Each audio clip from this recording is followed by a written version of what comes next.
And welcome back to Let's Play Animal Crossing for the GameCube. Last time we went over some of the stuff involving Sable and Tom Nook's past. And did some other stuff too, but that was the important part. This time we're going to go meet a new character. Yeah, that tree just won't grow because the thing is too close to the house, so I'm just gonna chop it down, plant a new tree right next to it. So, whoa.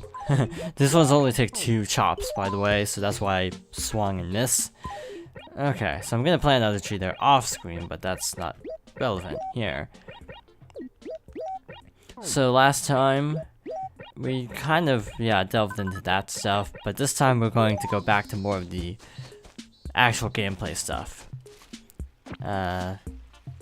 Where am I trying to go, actually? I'm trying to go to,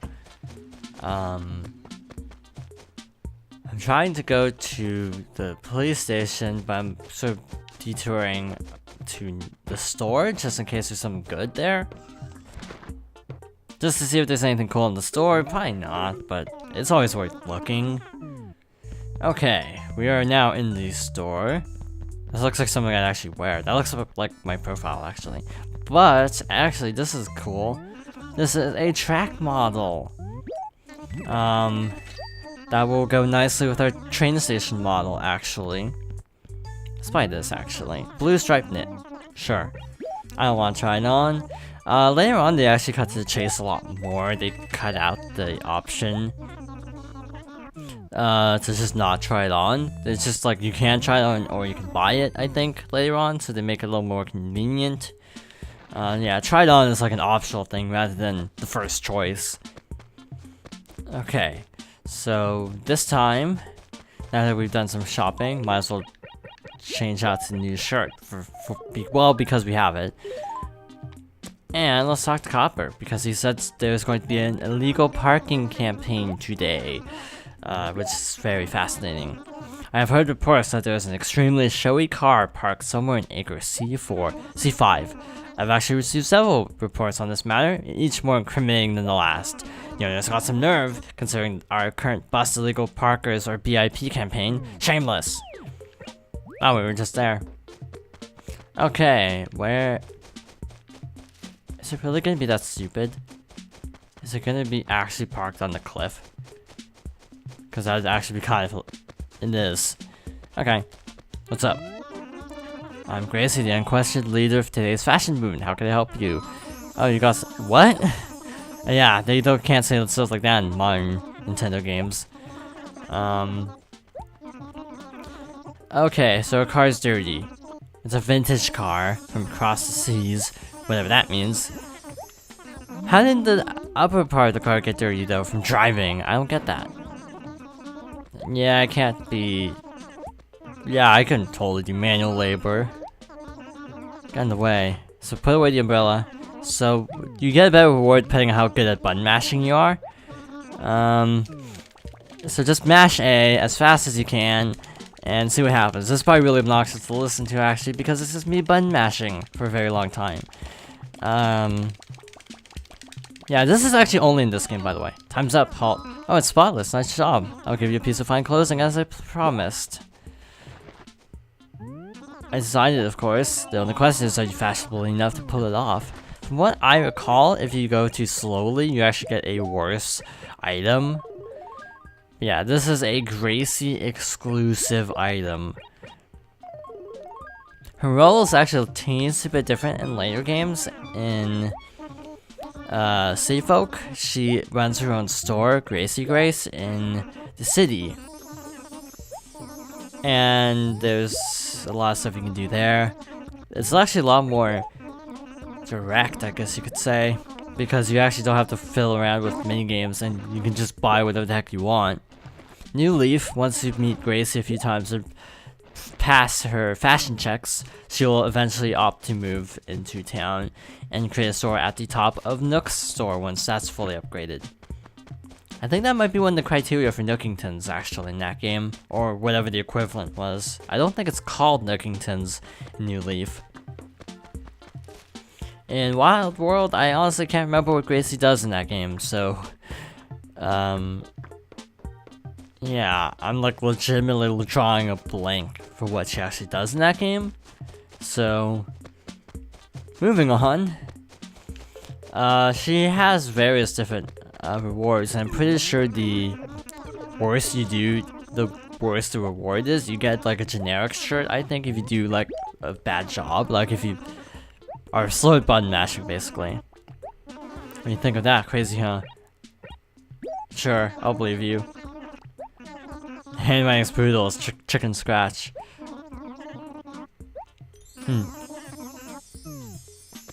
So now he's all happy. Now he also— oh, there he is. I was like, wait, where did he go? We haven't really gone over animal moods yet because, well, we haven't actually seen them all. But there is anger, depression, extreme happiness, and I think that's it, actually.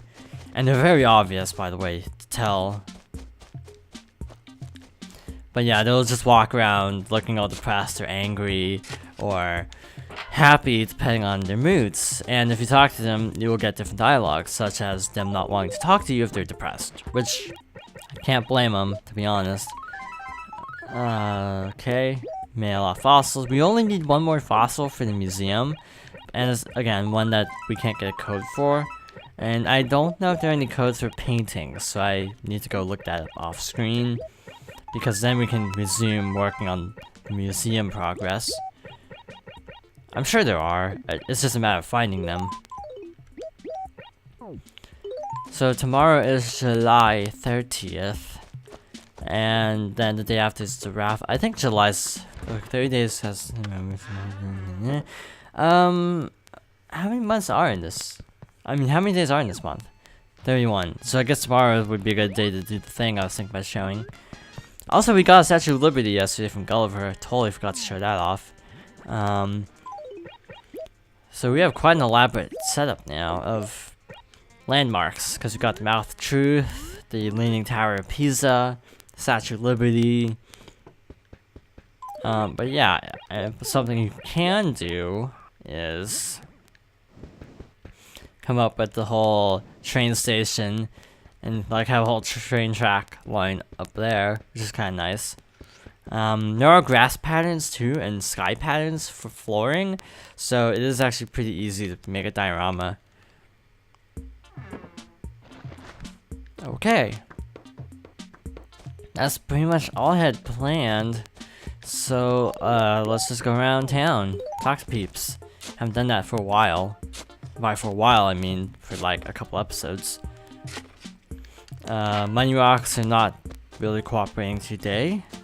Yeah, this bridge placement isn't doing it for me, but it's a lot harder to build a bridge in this version compared to Safe Oak. Not Safe Oak, New Leaf. It's a lot more precise in New Leaf, which I like. So it's a little bit more random because it's just wherever Tortimer is. Also, time travel can mess that up, but I think I already said that. Yeah, the problem with Gracie in this game is it's very random what you actually get from her, so it's really hard to get something you actually want. And I do know Gracie is in Wild World. I'm just struggling to remember what she actually does, like what the actual like mission is. Wow, 2 bells in a row. That's really good luck. We have like 550,000 bells left on the house, so that is taking a very long time. And I have been using bell codes because I kind of did that more at first just because I wanted to speed up the process so we can get the second floor. But now I don't really want to because that's kind of a primary objective. That is actually kind of considered how you speedrun Animal Crossing, getting all the debt repaid. I think it's considered like an all debt run. And there's also a 100% run, but it's really unoptimized because of how much RNG there is with the fishing.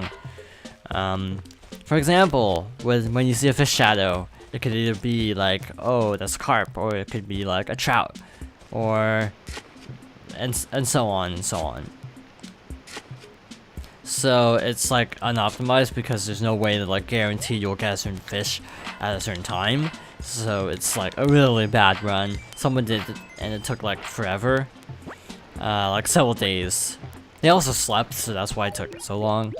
And basically part of the agreement was within the Animal Crossing speedrunning community, which actually is a thing, was basically to have it be a simultaneous, like, not simultaneously, not a simultaneous, a continuous run of the game. So like not shutting off the game at all, not pausing the timer at all, just, you know, even if you do need to take a nap, basically, you still have to leave the game on, basically, and have the timer go. Which is kind of nice, you know, real time, because that's kind of what Animal Crossing is.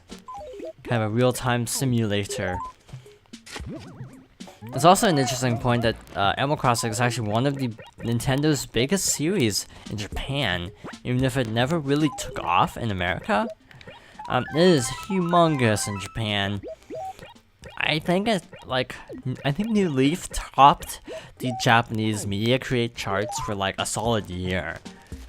And basically is why the 3DS, new 3DS, not the 2DS bombed in Japan, but that's why the like 3DS and new 3DS did so well, mostly just running off Animal Crossing for like an entire year. So that's like mind-blowing compared to how it does here, because it's really not that great. Oh yeah, we were given a chore for someone. I forgot, that happened off screen. I don't talk to Axel enough, I don't think. So I honestly forget his chores most of the time. It's boring. Shouldn't try too hard. It actually is really boring. Yeah, this is happiness, by the way. There'll be like whistling and little happy notes come off of them, and their dialogue will be a little more excited.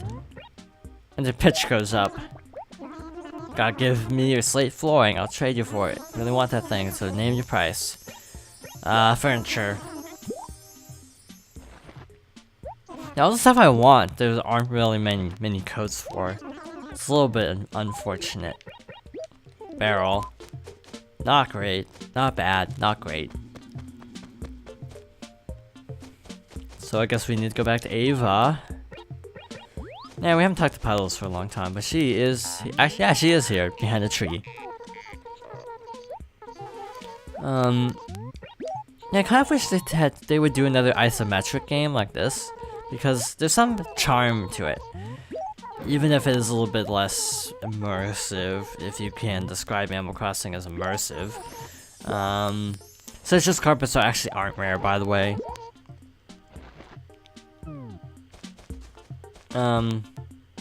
Ava's... yeah, this acre. There you are.